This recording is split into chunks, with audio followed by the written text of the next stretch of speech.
आजकल धर्म के व्यापार करने वालों की बाढ़ आई हुई है। हाँ, बहुत बड़ी फौज खड़ी हुई है उनकी।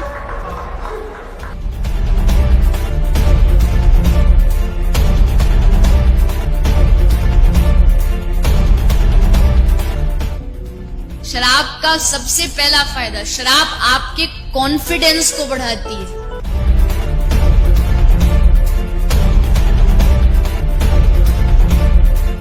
इसीलिए किसी को नाचने का शौक हो पर शर्म से नाच नहीं रहा हो, बस 2 ढक्कन पिला दो। और इस रास्ते पर हमको भटकाने वाले 10-20 नहीं है, सैकड़ों लोग हैं। कि अगर इस्लाम को पूरी दुनिया अगर स्वीकार कर ले तो इसमें कोई बुराई नहीं है, तो ऐसे हिंदू धर्म को मैं तिलांजलि देता हूं। हिंदू धर्म कुछ नहीं है। और भगवान राम की जिंदगी के वो प्रसंग कभी नहीं सुनाते जो हम में वीरता पैदा करें। सूरत आपकी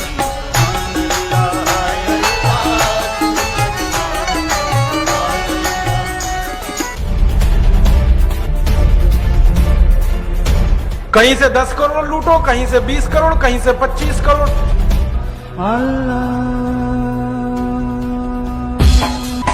तेरी मोहब्बत दिल में है या अल्लाह, तेरी मोहब्बत दिल में है या अल्लाह। मैंने देखा है क्या क्या पाखंड और नौटंकी चलता है।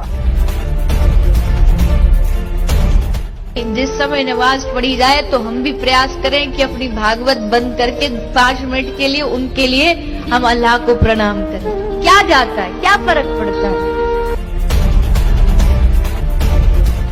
एक आया राम की कथा कहेगा 10 करोड़ लेके जाएगा, दूसरा कृष्ण की कथा कहेगा वो 15 करोड़ लेके जाएगा। मुझे मैं राम कथा में संकीर्तन कराता हूँ और बीच में हरि बोल कराता अली मौला अली मौला अली मौला बुलाता हूँ और पूरी सभा अली मौला का कीर्तन करती है।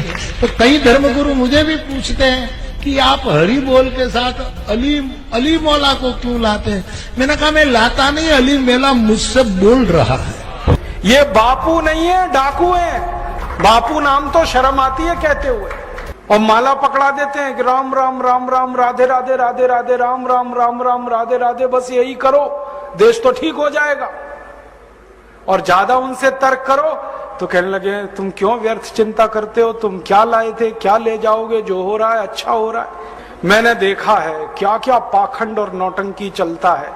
भगवान राम की कथा कहने आते हैं और भगवान राम की जिंदगी के वो प्रसंग कभी नहीं सुनाते जो हम में वीरता पैदा करें, जो साहस पैदा करें। राम की जिंदगी में बहुत सारा हिस्सा साहस का है, वीरता का है।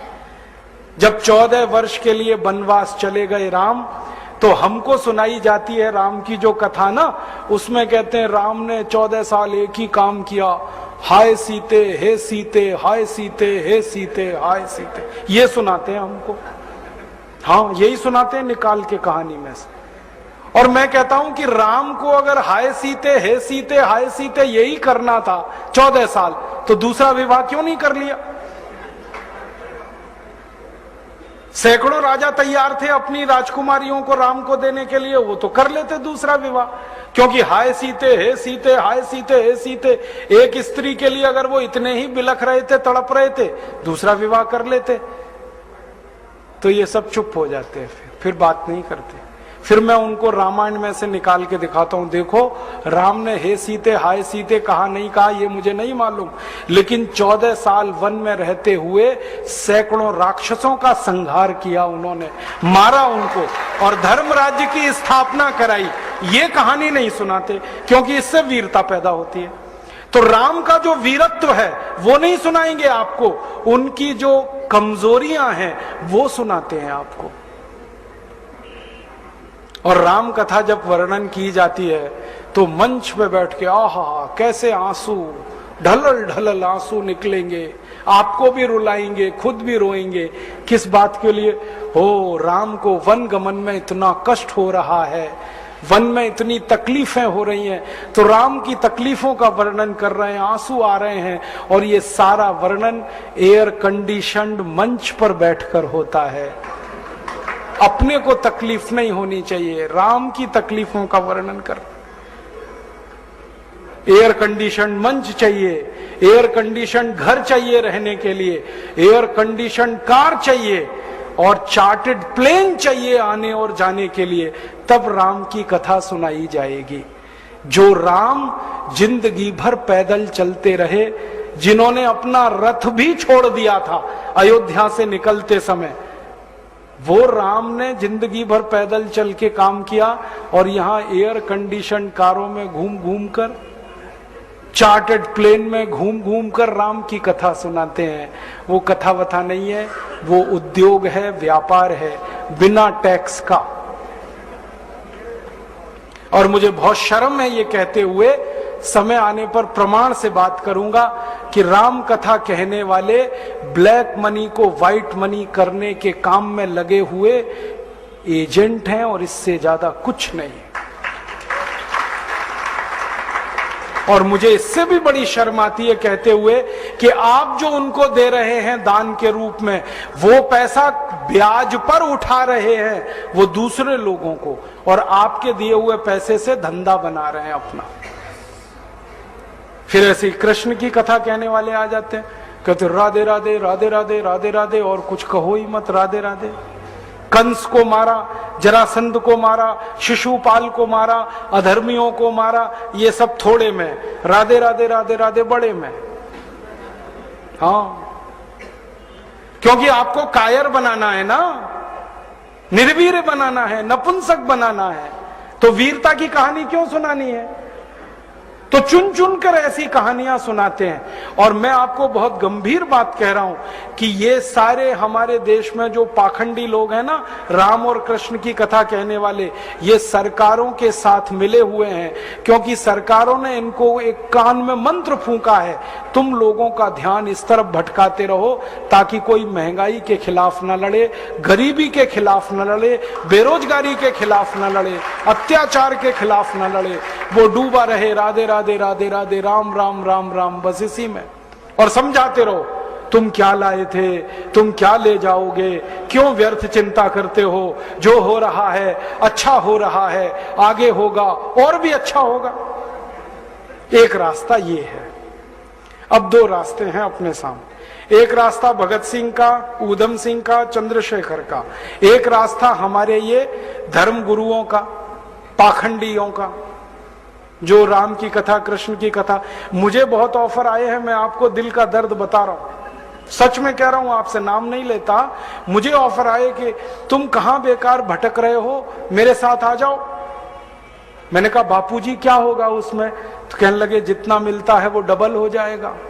मैं बोल रहा कैसे? तो उन्होंने कहा तुम्हारी वाणी में बहुत जोर है, और मेरे पास लोगों की भीड़ इकट्ठा करने का, मजमा लगाने का तरीका है। मैं ऐसा डमरू बजाता हूं कि सब इकट्ठे होते हैं, और तुम्हारी वाणी में जोर बहुत है, मिलके लूटेंगे, थोड़ा तुम्हारा थोड़ा मेरा। ऐसे खुले ऑफर हैं मेरे पास। और मैं कहता हूं बापूजी माफ करो। क्यों?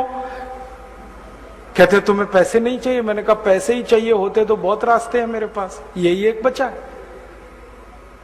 पैसे ही कमाने हैं तो बहुत रास्ते हैं, ये एक रास्ता थोड़ी है। बहुत तरीके हैं, पैसे कमा लूं, घर बना लूं, बीवी बच्चे ले आऊं, करोड़पति हो जाऊं, 10 करोड़पति हो जाऊं, 100 करोड़पति हो जाऊं। बहुत आसान काम है ये तो। थोड़ी चालाकी हो तो सैकड़ों करोड़ बनाना बिल्कुल मुश्किल नहीं है इस देश में। फिर अंत में तो वही होगा ना, सैकड़ों करोड़ हो गए, एक दिन डायबिटीज होगी, एक दिन अर्थराइटिस होगा, एक दिन हार्ट अटैक आएगा, मैं मरने ही वाला हूं। तो मरना तो है ही, वहां भी शायद जल्दी मरूं, क्योंकि जब शरीर में तामस वृत्ति आती है ना तो जल्दी मरता है आदमी। जब तक सात्विक रहता है तब तक थोड़ा दम रहता है, तो तामस वृत्ति आएगी, मरना मुझे वहां भी है। तो क्यों ना इस रास्ते पे चल के मरूं जहां सात्विक वृत्ति भी है, मरना है ये तो पक्का ही है, जिंदा तो कोई रहेगा नहीं। तो भगत सिंह का रास्ता क्या बुरा, ऊधम सिंह का रास्ता क्या बुरा, चंद्रशेखर का रास्ता क्या बुरा? कुछ करके मरो ना। मरेंगे ये सब भी। राम की कथा सुनाते सुनाते हार्ट अटैक आएगा, मरेंगे वो भी। डायबिटीज सबको हो रखी है, मैंने देखा है नजदीक से जाके। सब इंसुलिन लगाते हैं, खाते हैं गोलियां, अपनी डायबिटीज नहीं मिटा पाते, दूसरों को उपदेश देते फिरते। ब्लड प्रेशर सबको बढ़ा हुआ है, क्योंकि ये जो काला धन है ना, इसका हिसाब किताब करने में बीपी ही बढ़ने वाला है। सब बीपी की गोलियां खाते हैं, सब डायबिटीज के लिए शिकार है, तो दूसरों को उपदेश देंगे तो मैं भी लग जाऊं, वो एक रास्ता है। एक रास्ता भगत सिंह, उधम सिंह, चंद्रशेखर का भी है। मौत तो दोनों में ही आने वाली है, बस अंतर इतना है, एक मौत ऐसी आएगी जिसको देश और समाज जिंदगी भर याद रखेगा, और एक मौत ऐसी आएगी कोई पूछेगा नहीं।